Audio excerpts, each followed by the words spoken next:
మీ ఎలాంటి వ్యాపార ప్రకటనలకైనా వెంటనే మా ఛానల్ సంప్రదించండి. అందరికీ నమస్కారం. నేను శిరీష. ప్రస్తుతం మనతో పాటు ఉన్నారు ప్రముఖ తంత్ర జ్యోతిష్యులు, జ్యోతిష్య రత్న, జ్యోతిష్య సామ్రాట్ చింత రుక్మందర్ రావు గారు. గురుగారితో మాట్లాడదాం. గురుగారు నమస్కారం అండి. మాతృదేవోభవ, పితృదేవోభవ, ఆచార్య దేవోభవ. ఓం నమో మాందేశ్వరాయ నమః. అందరూ బాగుండాలి, అందరికీ అంత అన్ని మంచి జరగాలి. గురుగారు, మీకు ముందుగా శ్రీ పరాభవ నామ సంవత్సర ఉగాది శుభాకాంక్షలు అండి. సంతోషం అండి. మీకు, మన ఛానల్ వీక్షిస్తున్న ప్రేక్షకులకు, రెండు తెలుగు రాష్ట్రాలు ఉన్నటువంటి అందరికి కూడా శ్రీ పరాభవ నామ సంవత్సర ఉగాది శుభాకాంక్షలు.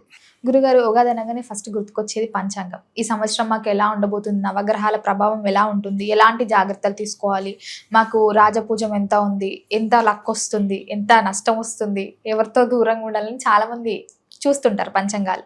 సో ముఖ్యంగా చూసుకుంటే మరి ఈ మకర రాశి వారికి ఈ సంవత్సరం ఎలా ఉందంటారు, ఎలా కలిసి వస్తుందంటారు?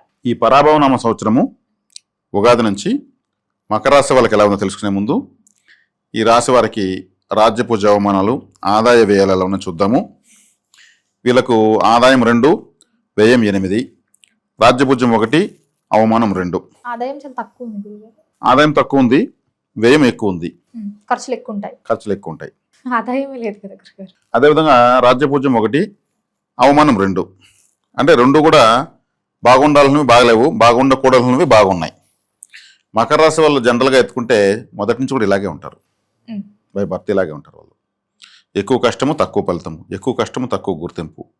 వీళ్ళ సహకారం తీసుకునే వాళ్ళంతా గొప్ప వాళ్ళు అయిపోతారు, వీళ్ళు మాత్రం అక్కడే ఉంటారు. అంటే ఇది కాలపురుషుడికి కర్మరాశి, అంటే కాలపురుషుడికి 10వ రాశి. ఈ రాశిలో పుడితే వీళ్ళు అనుభవించాల్సిన కర్మ ఎక్కువగా ఉంది అని అర్థం. అనుభవించాల్సిన కర్మ ఎక్కువగా ఉంది అని అర్థం. గత జన్మ కర్మ ఎక్కువగా పెండింగ్ బ్యాలెన్స్ పెట్టుకుని వచ్చారని అర్థం ఈ కర్మరాశి. ఇది శనేశ్వరుడికి సంబంధించిన రాశి. కానీ వీళ్ళకు ప్రథమార్థం అంటే శనేశ్వరుడు మీనరాశిలోనే ఉంటాడు.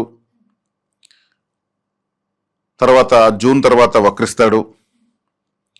తర్వాత 2వ ఇంట్లో 8వ ఇంట్లో రాహుకేతులు ఉన్నారు. గురువు 6వ ఇంట్లో ఉన్నాడు. జూన్ 1 నుంచి 7వ ఇంటికి వస్తాడు. అంటే గోచారీత్యా గురువు ద్వితీయార్థంలో, అంటే ఈ రాశికి ద్వితీయార్థం తర్వాత వస్తాడు 7వ ఇంట్లోకి, ఉచ్చ స్థితిలోకి. అప్పుడు బాగుంటుంది. ప్రథమార్థంలో శని 3వ ఇంట్లో బాగానే ఉన్నాడు, కానీ ద్వితీయార్థంలో శని వక్రిస్తాడు. అంటే ద్వితీయార్థంలో గురువు అనుకూలిస్తాడు, ప్రథమార్థంలో శని అనుకూలిస్తాడు. ద్వితీయ స్థానంలో రాహు ఉన్నాడు. ద్వితీయ స్థానంలో రాహు మంచిదే మకర రాశి వాళ్ళకు. అష్టమ స్థానంలో కేతు ఉన్నాడు. అష్టమ స్థానంలో కేతు మంచిది కాదు. అంటే ఇక్కడ శుభాశుభ మిశ్రమంగా గ్రహస్థితి మారుతూ ఉంది. రాశ్యాధిపతి 3వ ఇంట్లో జూలై తర్వాత వక్రిస్తాడు. అప్పుడు వీళ్ళు చేస్తున్న ప్రయత్నాలు కొంత బెడిసికొట్టడానికి అవకాశం ఉంటుంది డిసెంబర్ వరకు. అదే వీళ్ళకు ద్వితీయంలో రాహువు జన్మంలోకి వస్తాడు. డిసెంబర్ నుంచి వస్తాడు ద్వితీయంలో ఉన్న రాహు. అప్పుడు వీళ్ళు ఫుల్ సెల్ఫిష్గా మారుతారు. రాహు ఎవరికైతే రాశిలో ఉంటాడో వాళ్ళు సెల్ఫిష్ అయిపోతారు. నేను బాగుండాలి, నా తర్వాతనే ప్రపంచం తర్వాత విషయం. ఎవరెటనో నేను బాగుండాలని ఆలోచించాలంటే రాహు జన్మంలో ఉండాలి, లేదా రవి జన్మంలో ఉండాలి. అంటే ఇది ఎవరికి మనకు వస్తుందంటే సినిమా యాక్టర్లు మనకు వస్తుంది. సెల్ఫిష్గా ఉండడం. వాళ్ళ అర్థము హీరోయిన్లు రోజుకి కానీ 100 సార్లు చూస్తారు, ఇట్లా చూస్తూనే ఉంటారు. ముందు వాళ్ళు బాగుండాలి కదా. సినిమాలంటే వాళ్ళు బాగుండాలి, డైరెక్టర్ బాగుండే ఏం ప్రయోజనం? వాళ్ళు బాగుండాలి. ఏదైనా ఉంటే ఇట్లా చూసుకుంటూ ఉంటారు. అట్లా సెల్ఫిష్ అయిపోతారు. ఆ సెల్ఫిష్ కావడం మంచిదే ఈ కాలం, ఇంకా రాబోయే రోజులకి. సెల్ఫిష్గా లేకపోతే బతకలేం, ఇంకొకరు బలైపోవాల్సిందే, ముంచేసి వెళ్ళిపోతారు. కాబట్టి తన కుమారుని ధర్మం పనికిరాదు అనేది వీళ్ళు తెలుసుకుంటారు. రాహు జన్మంలోకి వచ్చినప్పుడు ముందు మనం బాగుండాలని తెలుసుకుంటారు. ఆ క్వాలిటీ రాహు పెంచుతాడు. అదే సెల్ఫిష్ ఉన్నప్పుడు ఏం చేసినా తన కుటుంబాన్ని తనను కాపాడుకుంటారు. సెల్ఫిష్గా లేకపోతే పోన్లే మనం బాగలేకపోతే వాళ్ళే బాగున్నాయి అంటారు. సెల్ఫిష్గా ఉంటే ఎవరు ఎట్టున్నా పోనీ నేను బాగుండాలంటారు. కాబట్టి అందరూ బాగుండాలి, అందులో నేను ఉండాలి అనేది ఎట్టుంది, నేను బాగుండాలి నా తర్వాత అందరూ బాగుండాలనేది ఎలా ఉంది? దీనికి ఇది ఎలా ధర్మం చెప్పండి? నేను బాగుండాలి, నా తర్వాత అందరూ బాగుండాలనేది కరెక్టా, లేదా అందరూ బాగుండాలి అందులో నేను ఉండాలి అనేది కరెక్టా? అందరూ బాగుండాలి అందులో నేను ఉండాలి అనుకోవడం కరెక్ట్ అని నేను అనుకుంటాను. అందరూ బాగుండాలి అందులో నేను ఉండాలనుకుంటే అనుకున్నంత మాత్రం అందరూ మిమ్మల్ని ఆదరిస్తారా? మీరు అనుకున్న దానికి ఎవరైనా కొత్తగా చూపిస్తారా? కొంతమంది చూపిస్తారు, కొంతమంది చూపించరు. చూపించే వాళ్ళ పట్ల మనం బాగుండాలి. నేను ఇప్పుడు మీరు అన్నది కరెక్ట్, అది ఒకప్పుడు మాటది. నేను బాగుండాలి, నా తర్వాతే అందరూ బాగుండాలి అనుకోవడము ఒక ఇప్పుడున్న జనరేషన్కి ఇది, నేను బాగుండాలి తర్వాతే ఎవరైనా. మనము బాగా ఉన్నప్పుడు ఇంకొకరు బాగా చూడాలి, మనం బాగా లేకుండా ఇంకొకరు బాగా చూడడం కరెక్ట్ కాదు. సందర్భాన్ని బట్టి మారుతూ ఉండాలి ఈ ఫార్ములాస్ ప్రతి ఒక్కరికి. కాబట్టి సెల్ఫిష్గా వీళ్ళకు ఆలోచనలు స్ట్రెంగ్త్ అంతా వస్తుంది రాహు ద్వారా. ఇది ఒక మంచి శుభపరిణామం. 3వ ఇంట్లో శని ప్రథమార్థంలో బాగుంటాడు, ద్వితీయార్థంలో వక్రిస్తాడు. జన్మలగ్నం ఎవరికైతే శని వక్రించుంటాడో వాళ్ళకి ద్వితీయార్థం బాగుంటుంది. జన్మలగ్నం ఎవరు శని వక్రించలేదో వాళ్ళకి ప్రథమార్థం బాగుంటుంది. గురువు 6వ ఇంట్లో ఉన్నాడు.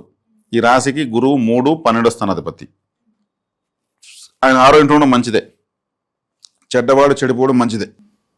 గోచారరీత్యా గురువు 7వ ఇంట్లోకి వస్తాడు, ఉచ్చస్థితి పడతాడు. ఉచ్చస్థితి గ్రహం 7వ ఇంట్లో మంచిదే. కాకపోతే గురువు 7వ ఇంట్లోకి వచ్చినప్పుడు మొహమాటము, కఠినంగా మాట్లాడలేకపోవడము, గ్యాస్ట్రిక్ ప్రాబ్లము ఇటవన్నీ వస్తాయి. గురువు గ్యాస్ట్రిక్ ప్రాబ్లం కారణం గురువే. లివర్ ప్రాబ్లము, ఆరోగ్యరీత్యా లివర్ సమస్యలు, జీర్ణాశయ సమస్యలు ఇవన్నీ వస్తాయి. అది కొంచెం వైద్యపరంగా చూసుకోవాల్సిందే. ఇది ఇప్పుడు వీళ్ళకి ప్రధాన గ్రహాలైనటువంటి కేతు కూడా 7వ ఇంట్లోకి వస్తాడు. గురు కేతులు కలుస్తారు. గురు కేతులు కలిసి 7వ ఇంట్లో ఉండడము ఈ రాశికి మరీ ముఖ్యంగా అంత మంచిది కాదు. కేతు వ్యతిరేక గ్రహం. అంటే వైవాహిక జీవితంలోకి కేతు వస్తున్నాడంటే, మామూలుగా గురువు లేకుండా కానీ కేతు ఒకడే వస్తే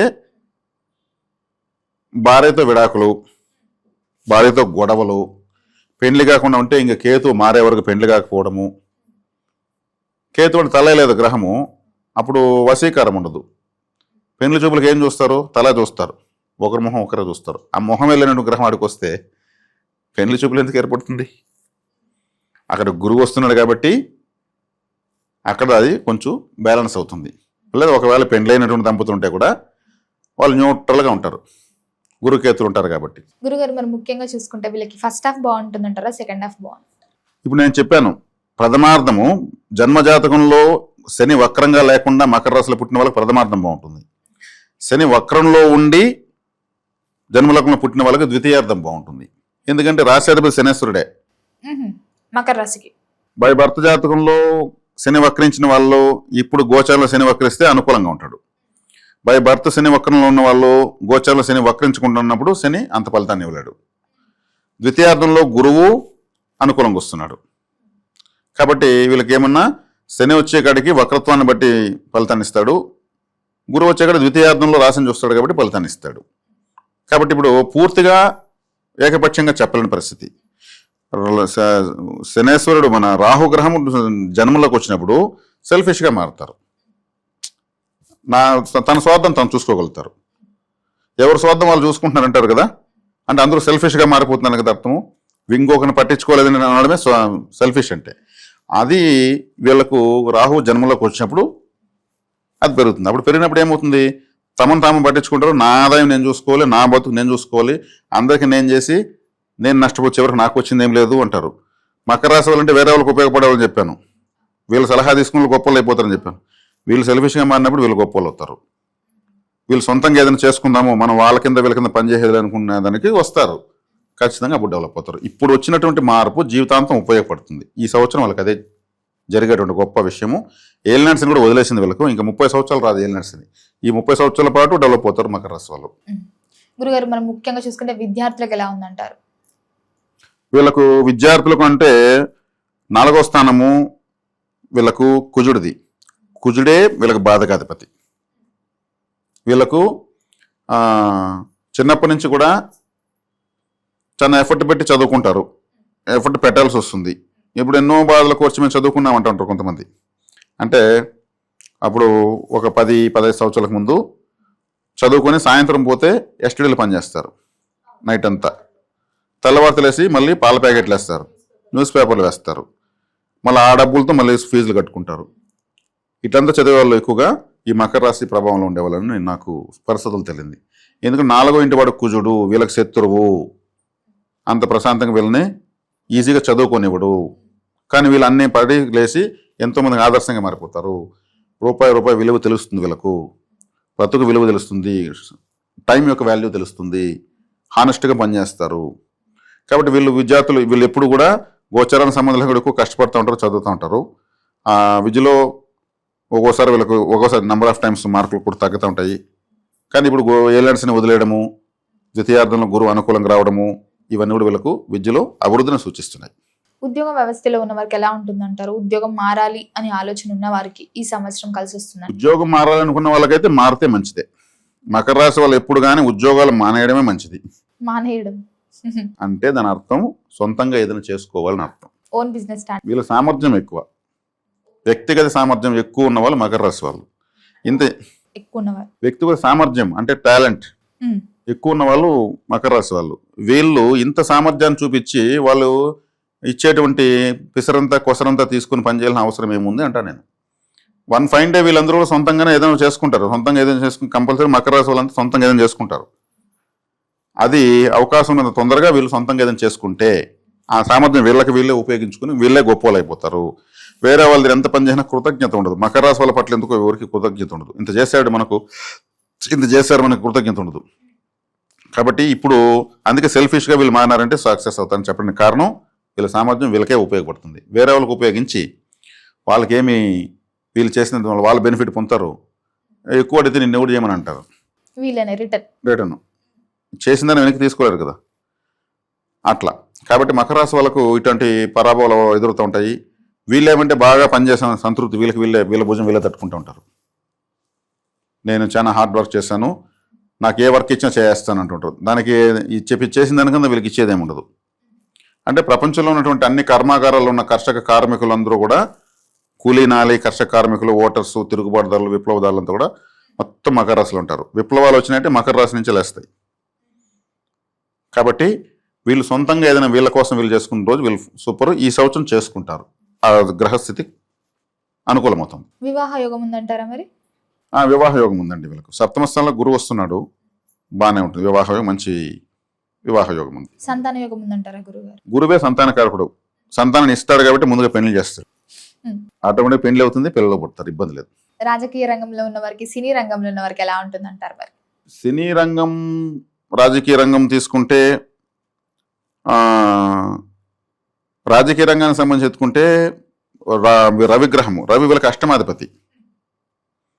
ఇప్పుడు నేనేం చెప్పాను, మకర రాశి వాళ్ళు ఎక్కువ కష్టం తక్కువ గుర్తింపు, ఎక్కువ కష్టం తక్కువ ఫలితం అన్నాను కదా. రాజకీయంలో వీళ్ళు కార్యకర్తలుగా ఎఫర్ట్ పెట్టే వాళ్ళగా ఎక్కువ ఉంటారు. పదవులు అనిపించే వేరే వాళ్ళు ఉంటారు. వీళ్ళ ఎఫర్ట్తో వేరే వాళ్ళు పదవులు కూడా ఇస్తారు. చివరి నిమిషంలో సీట్లు కోల్పోవడము, ఇంకా తెల్లవారితో నామినేషన్ చేసేటప్పుడు వేరే వాళ్ళని వీళ్ళని కాకుండా పక్కన పెట్టేయడము, ఇవన్నీ జరుగుతూ ఉంటాయి. ఎందుకంటే రవి గ్రహం వీళ్ళకి అష్టమాధిపతి. రాజకీయం అంటే రవి, అధిక పదవి అంటే ప్రైమ్ మినిస్టర్ అంటే సూర్యుడు. అట్లా ఐఏఎస్ అన్న ఇదంతా సూర్యుడు వస్తాడు. వీళ్ళకి ఆ సూర్యగ్రహము అష్టమాధిపతి అయిపోయింది. అష్టమ స్థానాధిపతి సడన్గా చివరి నిమిషంలో ఎగరబడేస్తాడు. ఇంకోసారి ఇస్తాంలే అంటారు అనమాట. అదే ఓటర్స్ అంతా రాహు, మన శనేశ్వరుడు, ఈ రాశాధిపతి. అందుకే వీళ్ళు ఓటర్సే కదా, ఇంకొకరికి వాళ్ళ ఎఫర్ట్ పెట్టి ఇంకొకరిని పెద్దవాళ్ళు చేస్తారు. ఈ మకర రాశి వాళ్ళ పరిస్థితి అట్లే ఉంటుంది.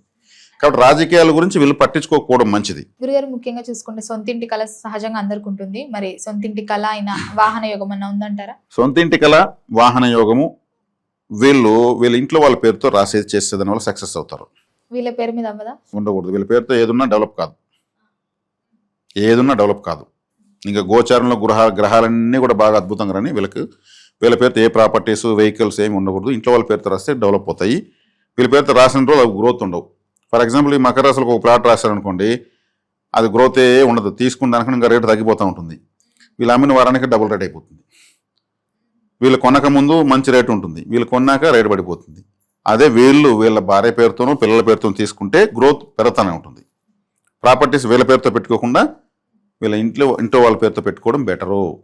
సరే, చిన్న పిల్లలు ఉన్నారు, మరి వాళ్ళ పేరుతో ఏం చేయాలంటే వాళ్ళ పేరుతో సేవింగ్స్ అకౌంట్స్, గోల్డ్ స్కీమ్స్, ఇట్లాంటివన్నీ మనీ వచ్చి అలా సేవ్ చేసేయాలి. అవి 1 ఫైన్ డే వాళ్ళు లీగలైజ్కి వచ్చినాక అన్నీ పెద్దవి కూర్చుంటాయి. అట్లా వీళ్ళకు లిక్విడ్ క్యాష్ రూపంలో సేవ్ చేసుకుంటారు, సేవింగ్స్లోకి వచ్చేయాలి. అప్పుడు బాగుంటుంది. దూర ప్రయాణాలు చేయొచ్చు అంటారా గురుగారు? దూర ప్రయాణాలు ప్రస్తుతానికైతే అవసరం లేదు. పెద్దగా అనుకూలత ఏం కాదు. మామూలు జనరల్గా బంధువులకు రావడం ఇట్లాంటివైతే చిన్న చిన్న ప్రయాణాలు బాగా కలిసి వస్తాయి. ఈ సంవత్సరం పెద్దగా దూర ప్రయాణాలు చేయలేరు. గురుగారు ముఖ్యంగా ఎవరైతే ఈ మకర రాశి వారు గవర్నమెంట్ జాబ్స్ కోసం ట్రై చేస్తుంటారో వారికి ఈ సంవత్సరం తగిలే ఛాన్సెస్ ఉన్నాయంట. వీళ్ళు గవర్నమెంట్ జాబ్ ట్రై చేస్తే సెంట్రల్ గవర్నమెంట్కే చేయాలి. సెంట్రల్ గవర్నమెంట్ చేస్తే సెంట్రల్ గవర్నమెంట్ చేసి అది రైల్వే కావచ్చు, ఇంకోటి ఏదైనా కావచ్చు.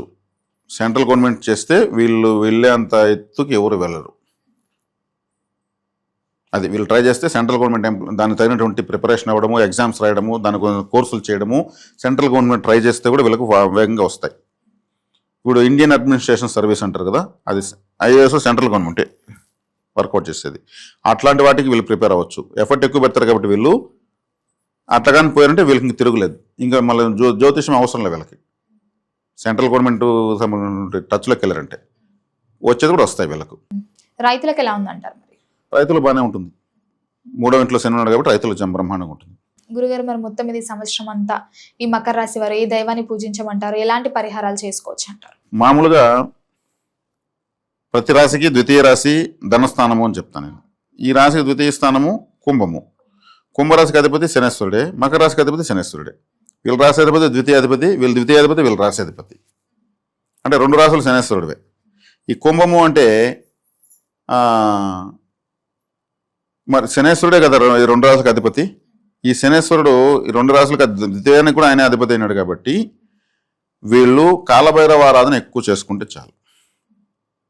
ఎందుకంటే ఈ రాశ్యాధిపతికి ద్వితీయ రాశ్యాధిపతికి అయినటువంటి అధిపతి అయినటువంటి శనేశ్వరుడికి గురువు శనేశ్వరుడు కాలభైరవుడు.